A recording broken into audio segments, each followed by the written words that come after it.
kaum ternolep yang ada di muka bumi ini. Nah, seperti di judul video kali ini, saya akan merekomendasikan anime-anime di mana main karakternya bakalan dijauhi oleh banyak orang atau ditakuti karena semua orang takut dengan kekuatan yang ada di dalam dirinya. Nah, kalau di anime dijauhi karena kekuatannya, Pak. Di dunia nyata nih ya, dijauhi karena emang ya lu ibu nolep palingnya, atau bau bawang mungkin lu dijauhin. Nah, apa saja sih anime-anime tersebut? Tenang aja, ini nggak terlalu overrated kok, Pak. Agak underrated dikit lah ya. Tanpa basa-basi, yuk langsung aja kita ke list yang pertama.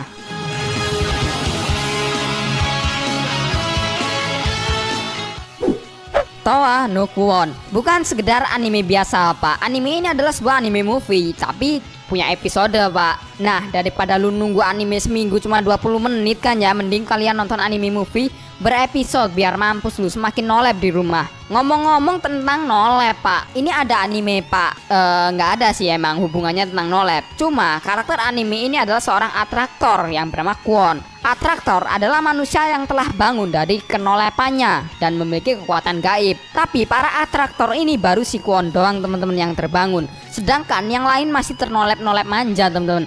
Nah, maka dari itu ada sebuah organisasi rahasia yang ingin memburu mereka untuk sebuah kepentingan pribadi. Nah, disinilah karakter si Kwon ini bertekad untuk menyelamatkan mereka semua.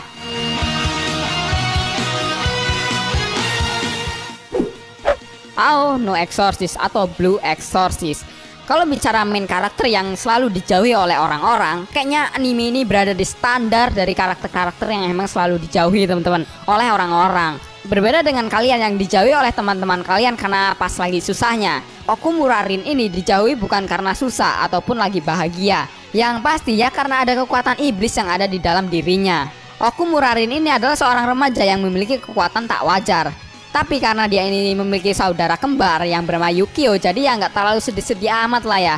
Nah, keduanya ini dibesarkan oleh seorang eksorsis kelas atas, teman-teman. Konfliknya ini bermula ketika Shirin dan si Yukio ini ternyata mengetahui bahwa mereka ini adalah anak dari setan terkuat dari semua setan, teman-teman. Gini deh, logika aja nih. Lu mau nggak besok punya anak lu temenan sama anak setan, minta duit buat beli LKS 10.000, korupsi mintanya 50.000, kan emang berak. Maka dari itulah banyak orang tua yang tidak mengizinkan anaknya berteman dengan si Shirin ini, teman-teman. Anak-anak setan emang.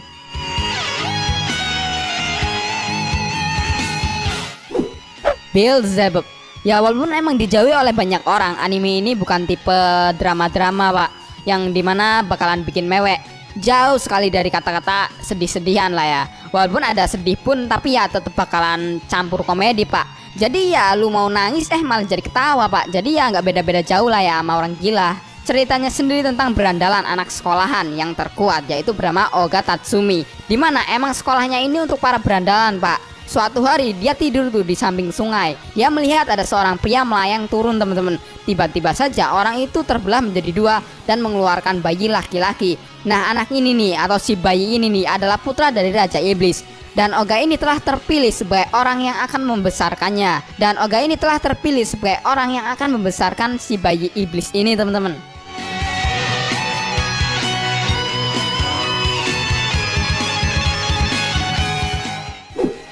BlazBlue Alter Memory.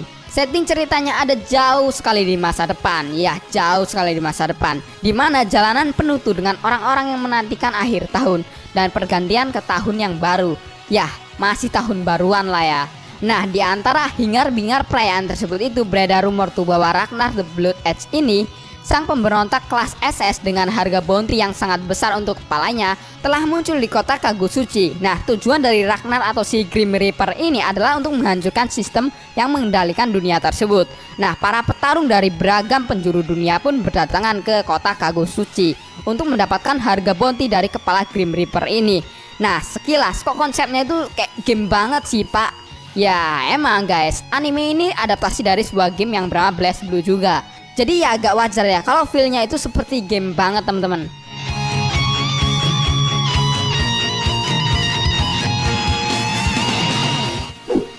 Kakumeiki Valrave. Konsep yang ada di dalam anime ini adalah dunia terbagi menjadi dua kekuatan utama, yaitu The Drossia Military yang tumbuh sebagai aliansi militer dan Atlantic Rim United States atau ADUS yang tumbuh sebagai aliansi perdagangan.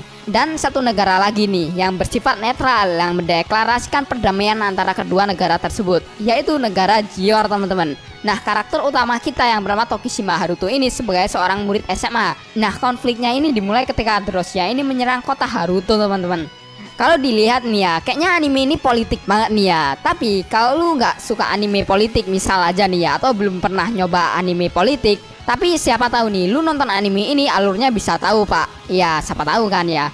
Nah, terutama buat kalian yang udah nonton Code Geass nih ya, anime ini mirip banget pak, tentang mecha politiknya dan juga endingnya yang sedih banget lah ya pak.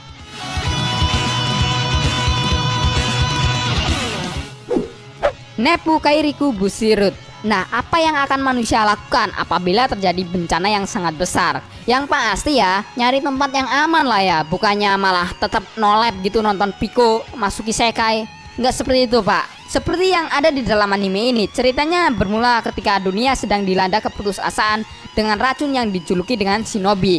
Bukan macam shinobi yang ada di dalam Naruto ya, beda itu pak. Shinobi di sini itu datang dari sebuah asteroid yang jatuh ke bumi dan membinasakan umat manusia. Setiap orang yang selamat akhirnya melarikan diri ke tempat yang bernama Kairiku, sebuah tempat yang dulunya itu merupakan dasar dari lautan. Nah, di sana ini setiap orang mencoba melindungi diri mereka dari efek racun tersebut. Meskipun dalam dunia yang seperti itu yang sangat-sangat kacau, ternyata masih ada sebuah harapan teman-teman. Harapan itu adalah senjata suci dan kesatria legendaris yang dibutuhkan untuk melawan efek dari racun tersebut. Untuk menyelamatkan dunia, Ami dari putri kerajaan Ise ini yang telah runtuh juga ikut melawan tuh demi menyelamatkan umat manusia teman-teman.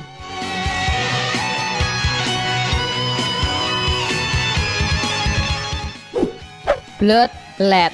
Kalau bicara tentang Bloodlet, sepertinya kita bakalan bicara tentang komedi lagi nih teman-teman.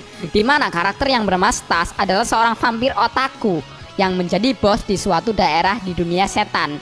Nah, suatu hari dia dikejutkan tuh dengan karakter Fuyumi, seorang manusia yang entah dari mana asalnya bisa nyasar ke dunia setan teman-teman. Karena keingintahuannya tentang dunia manusia, akhirnya Stas ini mengajak dia ke kediamannya sembari menanyakan segala hal tentang hobinya tersebut teman-teman. Namun hal yang tidak terduga pun terjadi teman-teman. Fuyumi malah dibunuh tuh dengan seseorang yang ingin merebut kekuasaan daerah Stas. Dan Fuyumi pun hanya tinggal arwah alias hantu teman-teman.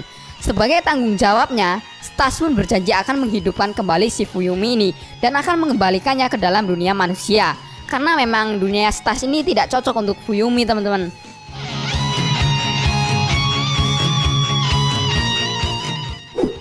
Kaze no Stigma.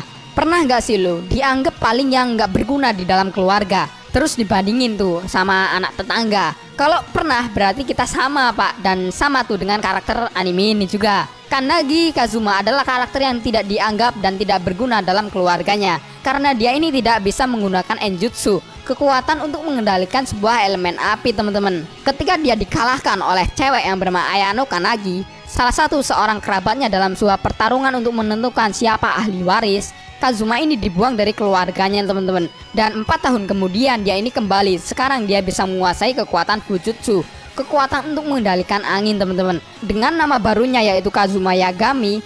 Karena ya dia ini dibuang, nama keluarga Kannagi harus diganti oleh si Kazuma ini, yaitu menjadi Yagami teman-teman. Tak lama setelah dia kembali, dia bertemu tuh dengan Ayano dan adiknya yang bernama Ren teman-teman, yang juga berbakat dalam Enjutsu teman-teman, alias kekuatan api. Nah, konfliknya sendiri ada anggota dari keluarga Kannagi yang tewas teman-teman. Dan ternyata pembunuh tersebut itu dinyatakan menguasai Fujutsu teman-teman, yang sama seperti yang dikuasai Kazuma. Nah, sakitnya teman-teman, sekarang ini Kazuma harus melawan keluarganya sendiri tuh untuk membuktikan bahwa dia ini bukan seorang pembunuh. Udah sedih banget lah ya pak, dibuang dari keluarganya, dituduh tuh menjadi seorang pembunuh. Berak emang tuh ya.